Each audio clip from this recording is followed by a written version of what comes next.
بسم اللہ الرحمن الرحیم۔ السلام علیکم ورحمۃ اللہ وبرکاتہ۔ دوستو، آج کل ہم میں سے ہر ایک کی یہ خواہش ہوتی ہے کہ وہ فقر و فاقہ سے بچا رہے، رزق کی فراوانی ہو اور وہ کسی طرح سے امیر ہو جائے۔ جو آج کے سبق میں ہم فقر و فاقہ سے، تنگ دستی سے بچانے والی صورت کے بارے میں حدیث مبارکہ پڑھیں گے، جس سے ہمیں پتہ چلے گا کہ ہم کیسے مالدار ہو سکتے ہیں۔ رسول اللہ صلی اللہ علیہ وآلہ وسلم نے ارشاد فرمایا، اپنی عورتوں کو سورۃ الواقعہ سکھاؤ کیونکہ یہ مالدار کرنے والی صورت ہے۔ جامع الحدیث للسیوطی کی روایت ہے۔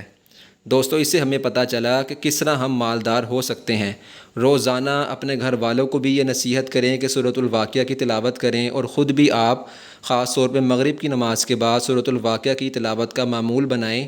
انشاءاللہ تعالی اللہ کے فضل سے مالدار ہو جائیں گے، اور تنگ دستی سے اللہ تعالیٰ اپنے فضل سے حفاظت فرمائیں گے۔ جزاک اللہ خیرہ۔